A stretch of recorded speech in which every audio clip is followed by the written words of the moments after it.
할렐루야. 오늘 금요기도에 오신 여러분을 축복하고 환영합니다. 그런 이야기가 있습니다. 50이 되면 지식이 평준화가 된다고 합니다. 50 정도 되면 살아온 세월이 있어서 삶의 지혜가 생겨서 초등학교를 나온 사람이라 대학 교수나 다 똑같다라는 거예요. 60살이 되면 어떤 게 평준화가 되는지 아세요? 60살이 되면은 외모의 평준화가 된답니다. 60이 되면 다 머리 뽑고 똑같은 거예요. 주름도 생기고 흰머리도 생기고. 그래서 60이 넘으면 여러분 보세요. 젊을 적에 잘 나가던 그 여자 연예인들 보면은 다 60대 딱 봐도 그냥 60대인 것 같아요. 아무리 꾸며도 나이는 속일 수가 없는 거죠. 70이 되면 뭐가 평준화 되는 줄 아십니까? 여러분 이 이야기 처음 들어보셔요? 건강이 평준화가 된대요. 70이 넘으면 다들 몸 어딘가가 다 아프고 삐그덕거리고 고장이 나는 거예요. 돈이 많은 사람이나 적은 사람이나 70이 넘으면 다 하나둘씩 아프고 문제가 생기죠. 80이 넘으면 부의 평준화가 된다는 겁니다. 80이 넘으면 부유한 사람이나 그렇지 못한 사람이나 똑같대요. 돈이 많다고 해서 80 넘은 어르신이 삼시세끼 안 먹고 뭐 5끼 먹고 6끼 먹고 그러지 않습니다. 값비싼 걸 갖고 있어도 별로 의미가 없어요. 돈이 있어도 80이 넘으면은 돈이 있어도 쓸 수가 없어요. 80 넘으면은 어디 세계 여행을 가겠습니까? 어디 멀리 뭘 하겠습니까? 그 의미가 없다라는 거예요. 90이 넘으면 목숨의 평준화가 된대요. 가난한 사람이나 부유한 사람이나 많이 배운 사람이나 적은 사람이나 90 넘으면 다 죽음 앞에 설 수밖에 없다라는 겁니다. 어떻습니까? 여러분 고개가 끄덕여지시나요? 나이가 들면 지식이나 외모나 건강이나 돈이나 다 어때요? 거기서 거기에요. 그러니까 남과 비교하면서 뭐 우월감을 갖고 살고 또는 반대로 열등감을 갖고 살아갈 필요가 전혀 없다는 겁니다. 그런데 그때는 모르는 거예요.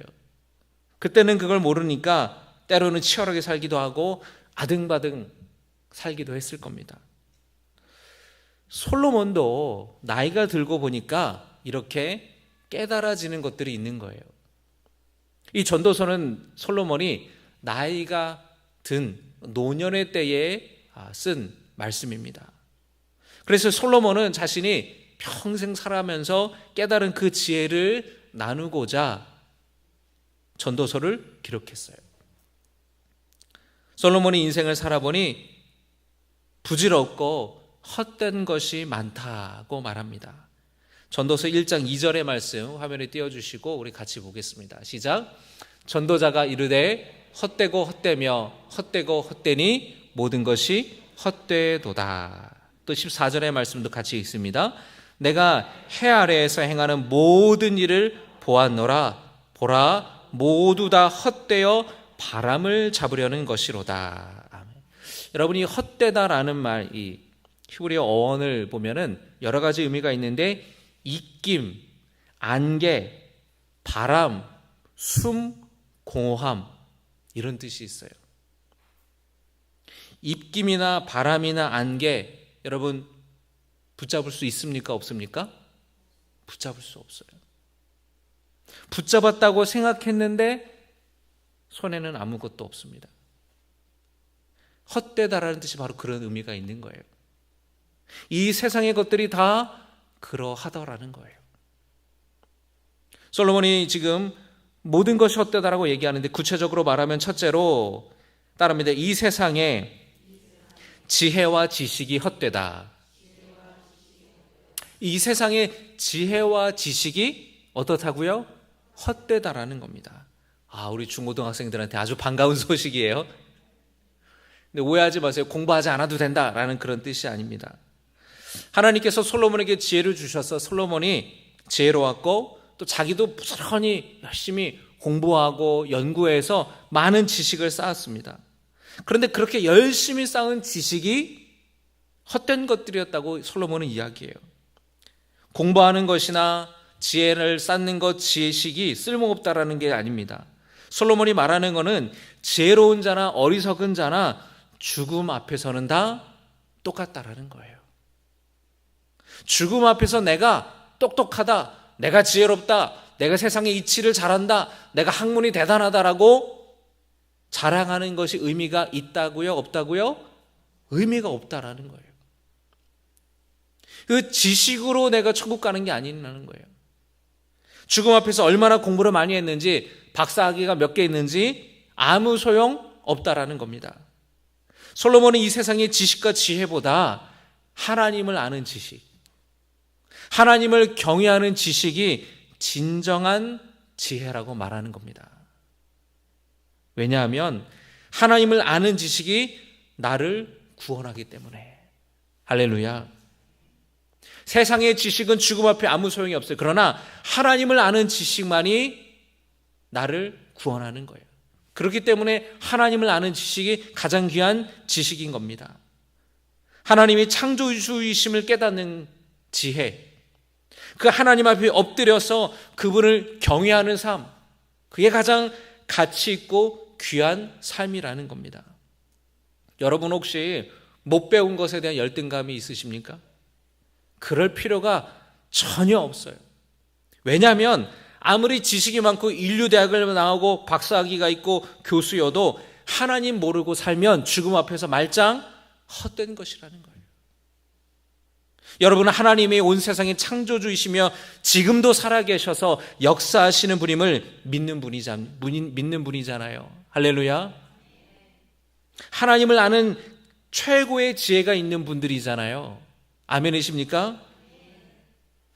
그러니까 여러분은 어느 대학 나왔다, 박사학위가 있다, 부러울 게 있습니까? 없습니까? 전혀 부럽지가 않은 거예요. 왜? 이 세상에 가는, 이 세상의 죽음 앞에서 우리는 구원받는 하나님을 알고 하나님을 경외하는 지식이 있기 때문에 전혀 부럽지가 않은 겁니다. 따라합니다. 전혀 부럽지가 않다. 할렐루야. 이 놀라운 지혜로 승리하시기를 주님의 이름으로 축복합니다. 둘째로 솔로몬은 뭐라고 말하냐면 따라합니다. 육신의 즐거움과 돈이 헛되다. 2장에서 솔로몬은 하고 싶은 거 다 하고 살아봤대요. 그런데 헛되다라는 거예요. 2장 1절의 말씀을 보겠습니다. 나는 내 마음에 이르기를 자 내가 시험 삼아 너를 즐겁게 하리니 너는 낙을 누리라 하였으나 보라 이것도 헛되도다. 자기 스스로에게 말했다라는 거예요. 자기 스스로에게 자 그래 한번 해보자. 뭐 갈 때까지 가보자. 하고 싶은 거 다 해보자. 인생 그까이 거 뭐 있어? 인생 즐기는 거지 뭐. 그러면서 자기가 그런 마음을 먹고 다 즐겨봤다라는 거예요. 잔뜩 술에 취해보기도 하고 저 푸른 초원 위에 그림 같은 집을 짓고 님과 함께 살아봤다는 거예요. 갖고 싶은 것도 다 가져봤다라는 거예요. 수없이 대단한 엄청난 크기의 땅도 가져보고 정원도 읽어보고 연못도 만들어보고 여러분 꼭 궁궐에 보면은 우리나라도 경복궁에 보면 꼭 연못이 있잖아요. 노새 젊어서 노새 다 즐겨봤다라는 거예요. 그런데 다 헛된 것들이었다. 갖고 싶은 거 다 가져봤다는 겁니다. 그런데 인간의 욕심은 끝이 없고 만족함이 없었다는 거예요. 다 헛되다라고 솔로몬은 말합니다. 5장 10절의 말씀 같이 읽겠습니다. 은을 사랑하는 자는 은으로 만족하지 못하고 풍요를 사랑하는 자는 소득으로 만족하지 아니하나니 이것도 헛되도. 은을 사랑하는 자는 은으로 만족하지 못한다는 거예요. 풍요를 사랑하는 자는 소득으로 만족하지 못한다라는 거예요. 이것도 헛되다. 아무리 많은 물질을 소유했어도 금덩이를 소유했어도 죽음 앞에서 어때요? 헛되다라는 거예요. 헛되다. 나를 구원해 주지 못한다라는 거예요. 그 생명을 조금이라도 연장해 주지 못하다라는 거예요. 전도서 5장 15절의 말씀에 한번 같이 읽겠습니다. 시작.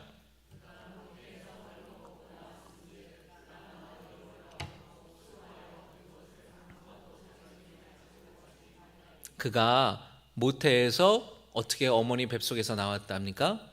벌거벗고 나왔어요. 나온 대로 돌아가는 거예요. 수고하고 얻은 것 아무것도 자기 손에 가지고 가지 못하는 거예요. 여러분, 무덤에 여러분이 아무리 그 세상을 살아가면서 열심히 공부해서 뭐 자격증을 따고 박사학위 받은 거 그 무덤에 같이 들어가면 그게 뭐예요? 요즘에 대부분 이제 장례 치를 때 이제 화장을 많이 하잖아요. 그 불에 들어가면 다 죄가 되는 거예요. 아무 소용이 없다라는 겁니다. 그냥 우리는 알몸으로 태어나서 알몸으로 가는 거예요. 죽음 앞에서는 모두가 다 평등한 겁니다. 죽음 앞에서는 나나 대통령이나 똑같다라는 거예요. 죽음 앞에서는 나나 임금이나 똑같다라는 거예요. 남자나 여자나 젊은 사람이나 나이 많은 사람이나 죽음 앞에서 우리는 철저하게 무력한 사람들이라는 겁니다. 오히려 여러분 11절의 말씀에 이렇게 이야기하지 않습니까? 재산이 많아지면 먹는 자도 많아지나니 그 소유주들은 눈으로 보는 것 외에 무엇이 유익하랴. 참 여러분, 이 솔로몬의 지혜가 타고나죠. 여러분, 장사를 해요. 사업을 딱 해서 장사를 해서 기업을 일굽니다. 직원이 막 조금씩 늘어나요. 그러면은 그 소유주가 오늘 보세요. 먹는 자들이 많아지나니 월급 주는 사람만 많아진다라는 거예요. 그 눈으로 보는 거 외에 야, 내가 대단하게 읽었다. 아, 우리 회사 건물이 이렇다. 아, 우리 공장이 이렇다. 그거 외에 뭐가 있냐라는 거예요. 12절에 노동자는 먹는 것이 많든지 적든지 잠을 달게 자거니와. 여러분, 회사원은 걱정이 없어요. 아르바이트는 직원은 걱정이 없습니다. 그냥 따박따박 월급 받아 먹으면 되는 거예요. 그죠? 그런데 이 사장은 장사 안 되면 그냥 근심인 거예요. 장사 안 되더라도 직원 월급은 줘야 되잖아요. 그 부유함 때문에 자지 못하느니라. 아휴, 또 오늘은 매출이 안 돼가지고 다음 달에 직원 월급을 줘야 되는데 겨우겨우 주고 대출 받아서 월급 주고, 아무리 많아도 그렇게 걱정거리라는 것이라고 솔로몬이 말하지 않습니까? 사람들이 아무리 수고하고 애써도 뭔가를 얻었다 할지라도 죽으면 자기 것이 아닌 게 되는 거예요. 내가 번 돈, 내가 산 땅, 내가 소유하고 있던 것들, 내가 죽으면 다 누구의 것이 되는 겁니까? 따릅니다. 내가 죽으면 남의 것 된다. 그러니까 내가 죽으면 남의 것 되는 거예요. 죽을 때는 빈손으로 간다라는 겁니다. 여러분은 살아가시면서 어떤 것들을 추구하며 살아가시는지 여쭤보고 싶습니다. 여러분은 무엇을 추구하며 살아가시나요? 어떤 사람은 일확천금을 노리고 로또를 사요. 그러면 당첨번호 발표 전까지 당첨되면 나 그 돈으로 뭐하고 살아가지? 이런 꿈을 꿉니다. 근데 꽝이에요. 낙첨됐어요. 그러면 이 로또 되면 내가 뭐하고 살아가지? 뭘 살까? 그렇게 꿈에 부풀었던 꿈은 물거품처럼 사라져버리고, 내 꿈을 이루어줄 것처럼 소중하게 지갑에 그냥 넣어놨던 그 로또 종이는 어떻게 됩니까? 쪽쪽 찢어서 쓰레기통에 가는 거예요. 여러분, 얼마나 부질없고 얼마나 허황된 겁니까? 그 가망 없는 확률에 여러분의 인생을 걸겠습니까? 예수 믿으면 구원받는 거, 여러분, 그게 가장 확실한 우리의 소망인 줄로 믿으시기 바랍니다. 솔로몬은 육신의 즐거움을 다 즐겨봤대요. 금은보와 땅과 건물들도 다 소유하고 권력도 가졌지만 자기가 이제 다 죽을 때가 됐어요. 노년의 때에 죽음 앞에 자기가 서보니 다 헛된 것들이라는 거예요. 어떨지 모르겠습니다. 이게 우리 청년들도 있고 연세 있으신 성도님도 계시는데 이 말씀이 여러분 정말 와닿으시는지는 한번 여러분 스스로에게 한번 여쭤보세요. 지금 내가 만약에 그런데 죽음 앞에 선다면, 여러분 죽음은 나이 든 사람에게만 찾아가는 게 아니죠. 젊은 사람에게도 얼마든지 찾아갑니다. 내가 지금 죽음 앞에 선다면 과연 내 손에 쥐고 있는 것, 내가 추구하며 살아갔던 것, 나에게 어떤 의미가 있냐라는 거예요. 바라기는 여러분 이 솔로몬의 지혜를 깨달으시고 이 세상의 것, 육신의 기쁨과 즐거움, 돈을 따라가고 부유함을 추구하며 살아가는 것이 아니라 죽음 앞에서 정말 내가 붙들어야 하는 것, 오직 믿음뿐임을 믿으시기를 주님의 이름으로 축복합니다. 셋째로 솔로몬은 말합니다. 따라합니다. 이 세상에는 진정한 위로자가 없다. 뭐가 없다고요? 진정한 위로자가 없다. 여러분, 아내 되는 분들에게 물어봅니다. 여러분 남편이 위로가 되세요? 옆에 있는 남편을 눈치 보느라고 가만히 계신 분들도 있고, 여러분의 남편들에게 묻습니다. 여러분의 아내가 위로가 됩니까? 결혼 주례를 할 때 저는 결혼 주례를 29인가 30에 해봤어요. 제 군에 있을 때 우리 간호장교가 결혼을 하면서, 그러니까 신랑 신부랑 저랑 나이 차이가 별로 안 났어요. 그래서 제 나이에 비해서 주례를 많이 섰습니다. 얼마 전에도 이제 우리 주례를 했었는데 신랑 신부에게 권면하는 이야기들이 서로가 격려하고 서로를 위로하고 서로를 아껴주라, 그런 권면을 하잖아요.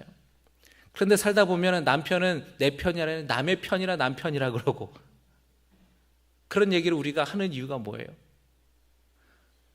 남편이 그냥 밖에서 다른 사람들이 하는 것만큼 그만큼은 바라지도 않는다는 거예요. 집에서 좀 잘했으면 좋겠다. 아무리 가까운 남편과 아내라고 할지라도 진정한 위로자가 되어주지 못하라는 거예요. 친구는 어떻습니까, 여러분?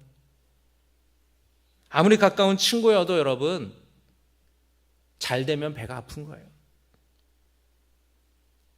솔로몬이 뭐라 그러냐면 이 세상에 진정한 위로자가 없다라고 이야기를 합니다.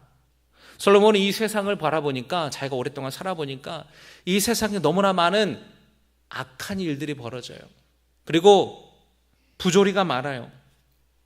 힘이 없고 연약한 사람들은 힘 있고 권력 있는 사람들에게 괴롭힘을 당하고, 갖고 있는 것도 뺏기고, 가진 사람은 더 가지려고 그러고, 조금 가지고 있는 사람은 있는 것마저 뺏기는 그런 이 세상의 부조리함을 솔로몬이 보는데, 그런데 그렇게 힘없고 연약한 사람들을 위로해주는 진정한 위로자가 없다라는 거예요.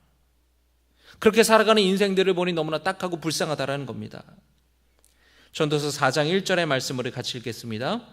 내가 다시 해 아래에서 행하는 모든 학대를 살펴보았더라. 보라, 학대받는 자들의 눈물이로다. 그들에게 위로자가 없도다. 그들을 학대하는 자들의 손에는 권세가 있으나 그들에게는 위로자가 없도다. 5장 8절에도 이렇게 말합니다. 너는 어느 지방에서든지 빈민을 학대하는 것과 정의와 공의를 짓밟는 것을 볼지라도 그것을 이상히 여기지 말라. 높은 자는 더 높은 자가 감찰하고 또 그들보다 더 높은 자들도 있음이니라. 그러니까 이 세상에 보니까 이 세상의 불의함과 이 세상의 악한 일들이 벌어지는 것 전혀 이상한 일이 아니라는 겁니다. 사람이 악하기 때문에 그런 일들은 얼마든지 일어날 수 있다는 겁니다. 문제는 그렇게 힘겹게 살아가는 사람들을 위로하는 진정한 위로자가 이 세상에는 없다라는 거예요.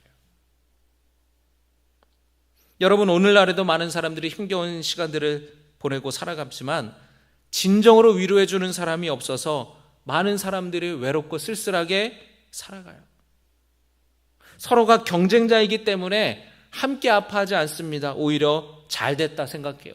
짓밟고 올라가려고 해요. 우리는 과연 어떻게 살아가야 되는가? 여러분, 오늘 이 시간에 솔로몬이 깨달았던 것처럼 이 세상의 것들을 추구하는 것이 헛된 것임을 깨닫는 지혜가 있기를 주님의 이름으로 축복합니다. 솔로몬은 말합니다. 따라합니다. 오직 너는 하나님을 경외할지니라. 다시 한번 우리 고백합시다. 오직 너는 하나님을 경외할지니라. 할렐루야. 아멘이십니까? 여러분, 소망 없는 이 세상을 바라보지 말고 허상뿐인 헛된 것을 쫓지 말고 오직 우리의 창조주 되시는 하나님을 따르는 삶이 살아가시기를 주님의 이름으로 축복합니다. 사람들은 삶의 위기 앞에, 죽음을 앞에 그거를 그제서야 깨닫는 거예요. 내가 죽을 병이 걸렸다라고 병원에서 진단을 딱 받잖아요. 그러면은 지금까지 내가 뭐하고 살았나? 자기 인생을 되돌아보니까 헛된 것을 쫓으며 살아왔다는 것을 사람들은 깨닫지 않아요. 그런데 여러분, 그때 가서 깨닫는 것보다 지금 말씀으로 깨닫는 성도 되시기를 주님의 이름으로 축복합니다. 하나님을 경외하는 삶, 하나님을 경외하는 삶을 살아가시기 바랍니다. 따라합니다. 나는 오직 하나님만 경외하며 살겠습니다. 여러분이 이 고백으로 살아가시기를 주님의 이름으로 축복합니다. 하나님을 높이며 하나님을 찬양하고 하나님을 경외하며 살아가는 삶을 살아갈 때에 하나님이 이 세상에서 줄 수 없는, 이 세상이 줄 수 없는 만족을 우리에게 주신다라는 거예요. 마르지 않는 샘이 되시는 여러분 주님께 나아가시길 바랍니다. 세상에는 진정한 위로자가 없지만 하나님은 우리의 위로자가 되어주신다라는 거예요. 하나님은 우리의 진정한 위로자가 되어주신다라는 거예요. 여러분, 갈급한 마음으로 주님 앞에 나아가시길 바랍니다. 그러면 주님께서 여러분의 마음을 어루만져 주시고 위로하여 주시고 격려하여 주실 줄로 믿습니다. 예수님께서 사마리아 지역의 수가라고 하는 동네에 이제 들어가셔서 우물가에서 한 여인을 만나세요. 근데 그 여인은 사람을 피해서 한낮에 물을 길러 왔습니다. 원래 물은 한낮에는 뜨겁고 더우니까 이른 아침이나 저녁에 보통 물을 길러 와요. 그런데 한낮에 물을 길러 온다라는 것, 그것은 어떤 것을 의미하냐면 사람들을 피해서 왔다라는 거예요. 남편이 5이나 있었는데 지금 같이 사는 남자도 남편이 아니다라고 예수님 말씀하시죠. 이 여인이 예수님이 메시아이심을 깨닫고 예수님을 믿습니다. 영원히 목마르지 않는 물을 주시는 예수님을 만나 영생하는 구원의 복을 얻게 되는 거예요. 이 여인은 지금까지 남편을 바라보고 살았어요. 남편 의지하고 살았어요. 그런데 그 남편들도 의지가 되지 못했어요. 진정한 위로자가 되지 못했다라는 거예요. 여러분, 그런데 이 우물가 여인의 말씀을 성서학자들이 쭉 연구를 해보니까 남편이라고 하는 그 말이 이 신이라는 뜻으로도 해석이 된다라는 거예요. 다시 말하면 이 여인이 남편이 5이나 있었지만 지금 같이 사는 사람도 남편은 아니다라고 이야기하잖아요. 이 여인이 5 신들을 섬겼는데 또 다른 신들을 지금 믿고 있다라는 것으로 해석이 되는 거예요. 많은 이방 신들을 섬겼지만 어떤 신도 이 여인의 갈급한 영혼을 채워주지 못했다라는 거예요. 그러나 그가 예수님을 만나서 그의 인생의 방황을 그치고 영혼의 방황을 그치고 영원한 생명을 얻게 된 것입니다.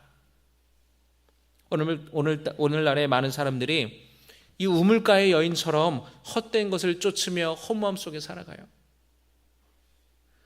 그 남편을 붙들고 남편을 의지하고 또는 이방 신들을 의지하고 그것이 나에게 위로자가 되고 그것이 나를 지켜줄 거라고 생각하지만 또 어떤 사람은 돈이 나를 지켜줄 거라고 생각하지만 어떤 사람은 부동산이 나를 지켜줄 거라고 생각하고 어떤 사람은 자식이 나를 지켜줄 거라고 생각하지만 그 어떤 것도 영원한 것이 될 수 없잖아요.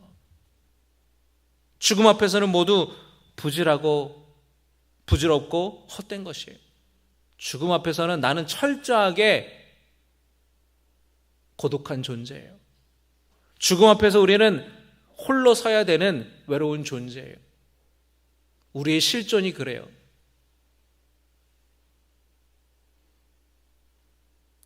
물질이 신이 되어버린 이 세상에서 사람들은 돈을 많이 가지면 행복해진다. 어떤 물건을 소유하면 행복해진다고 말합니다. 그 기쁨은 잠깐뿐이에요. 여러분 속지 마시기 바랍니다.